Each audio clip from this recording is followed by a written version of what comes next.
Bienvenue dans le vestiaire avec Nicolas Saint-Pierre. On a vécu des moments heureux, mais la fin fut atroce pour l'ensemble des Canadiens, des partisans des Jays. On se demande quand est-ce qu'on va pouvoir revivre tout ça, mais ça prend un gagnant, ça prend un perdant.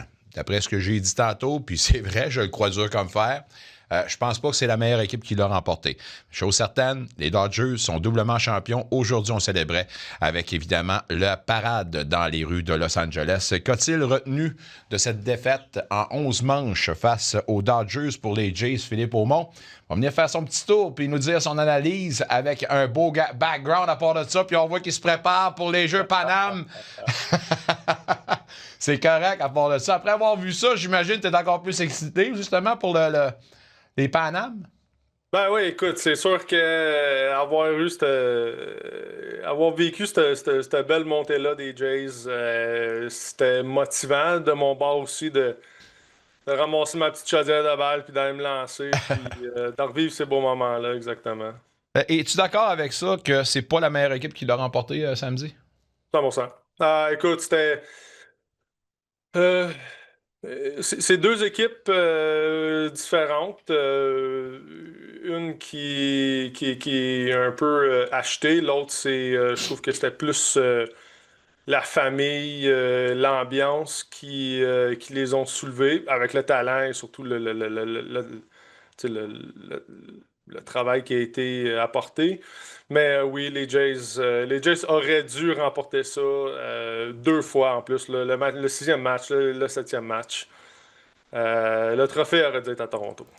Effectivement, Hoffman, qui aura certainement une saison morte très, très longue, lui qui a regardé évidemment le circuit qui a mené à cette victoire-là. Comment ce gars-là doit se sentir en ce moment? Mais on peut pas tout le blâmer pour tout ce qui s'est passé, évidemment. Là. Ben, absolument pas. Écoute, il y a 9 manches, il y a d'autres points qui s'est fait ailleurs, il y a d'autres petites erreurs mentalement qui s'est passé. Il y a eu des erreurs du coaching. Écoute, tu sais, c'est tout. C'est un effort collectif, puis écoute, sa réaction elle a été très normale, puis très humble de prendre le blâme, puis je suis pas mal sûr que les gars alentour de lui l'ont probablement repris en lui disant que, écoute, ce n'est pas que toi, ça n'a pas d'affaire à être juste toi, c'est pas une manche qui va changer le monde de tout ça. Donc, mais effectivement, ça va être une saison morte un peu bitter pour Hoffman, mais on doit passer à autre chose. Tomorrow's another day. C'est probablement une des meilleures choses à se dire. Puis, écoute, on apprend de nos erreurs, puis c'est de la façon qu'on doit le prendre. Plain and simple. Je fais partie de ceux qui pensent qu'on devrait ramener Max Scherzer. En tout cas, lui, il va se prendre une couple de temps pour au moins répondre à la question en long et en large, savoir s'il va revenir. Mais à chaud, après la défaite, je vous laisse entendre un extrait justement de ce qu'il disait comme commentaire, à savoir si oui ou non c'était terminé pour lui. On l'écoute. Are you going to keep going? Like, you want to keep playing? I think I'll give a full answer on that later, but I will say this. I just don't see how that's the last pitch I've ever thrown. D'après toi, Phil, est-ce que oui ou non Scherzer peut revenir, doit revenir, et s'il revient, ça doit être avec les Blue Jays? Écoute, moi, ma vision dans tout ça est aussi simple que on re-signe tous les joueurs qu'on a là maintenant. Wow! Oui. Écoute, c'est tellement difficile. Puis après plusieurs années que j'ai joué, c'est tellement difficile d'avoir un clubhouse, un groupe de gars aussi serré que ça. T'as une formule gagnante. Pourquoi tu vas aller gâcher ça? Pourquoi tu vas aller chercher un gars, penser t'améliorer? OK, on va peut-être aller s'améliorer dans certains aspects, mais tout a bien fonctionné. Le top du line-up produisait, le bottom du line-up produisait, les lanceurs partants faisaient leur travail, puis le bullpen a fait leur travail la majorité du temps.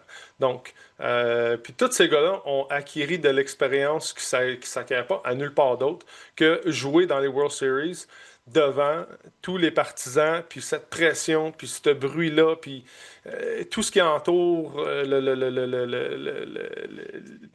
les séries d'après-saison. Donc, écoute, moi, là, je signe Bichette, je signe Scherzer, je signe tout le monde. Je trouve un moyen. Écoute, si tu es capable de retourner en séries éliminatoires dans les post-season, puis de retourner au World Series, tu vas payer tout le salaire des gars. Les Dodgers, c'est exactement ça qui est arrivé.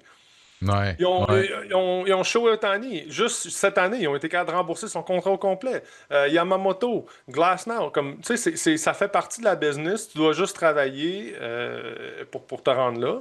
Puis fais en sorte. Faut que tu dépenses de l'argent. Faut que tu dépenses de l'argent pour en gagner de l'argent. Je vois pas pourquoi qu'on changerait une formule gagnante. Les étoiles s'étaient alignées cette année. Tout le monde était sur leur A-game quand il fallait. Est-ce que ça va être le cas l'an prochain? On le sait pas. Ça va dépendre de la saison morte des gars, mais je vois pas pourquoi tu briserais cette famille-là.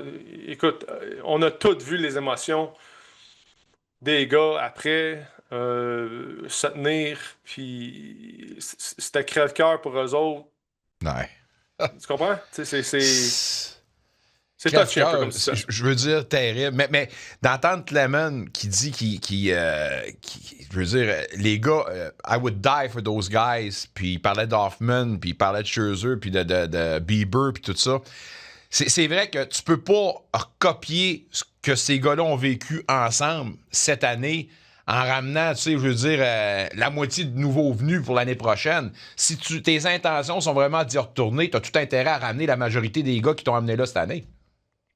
100%, Nick. À 100%. Écoute, puis dans un monde réel, est-ce que c'est possible? Je sais pas. Tu sais, les gars ils veulent quand même leur juste valeur. Tu sais, un gars comme Bichette, est-ce que les Jays vont vouloir dépenser pour ça? Est-ce que la juste valeur pour Scherzer, ils vont vouloir lui donner? Écoute, c'est sûr qu'un gars comme Scherzer, tu sais, il ne pourra pas revenir à 12-13 millions. Là. Tu sais, il va revenir à 3, 4, 5, 6 peut-être millions, là, max. Là, fait que, tu sais, est-ce que tu es capable d'aller chercher ça? Es-tu capable de t'entendre avec lui de ce côté-là? Mais c'est ça. Tu sais, c'est. À voir. C'est dur. Ça va être dur de tout garder ça, mais le front office a intérêt à travailler le plus fort possible pour que ça se reproduise. Que dire de John Schneider, le manager, mérite-t-il d'avoir un contrat à long terme? Je pense que j'ai la réponse, mais je vais te laisser répondre à ça. Ben écoute, tu sais, c'est le chef de la tribu. Puis on doit lui donner du crédit dans tout ça. Tu le vois que c'est un manager que les gars apprécient énormément. Puis dans une situation où on a vu le groupe être si rapproché et si fort ensemble, mais ça part du manager. Ouais. Donc, je vois pas pourquoi que Schneider partirait. Pourquoi tu t'apporterais un autre style de jeu, une autre ambiance. Peu importe, tu fais les interviews avec d'autres entraîneurs. C'est facile de te dire qu'est-ce que tu veux entendre. Là. C'est pas compliqué pantoute. Ouais. Mais est-ce que tu vas être capable de le faire pendant 162 games et les séries? C'est une autre chose. Quand on dit que c'est cruel, le monde du sport, moi, la personne à qui je pensais le plus, c'est Don Mattingly. Don Mattingly qui n'a jamais remporté de championnat, qui est passé tout le temps si près. Je pense qu'il y avait plusieurs des joueurs qui regardaient l'enclos puis qui regardaient vers cet entraîneur-là. Mais non, it is what it is. Puis j'espère pour lui qu'il va pouvoir revivre ça dès l'an prochain. Toi, en ce moment, tu te prépares pour les Panames. Tu pars cette semaine?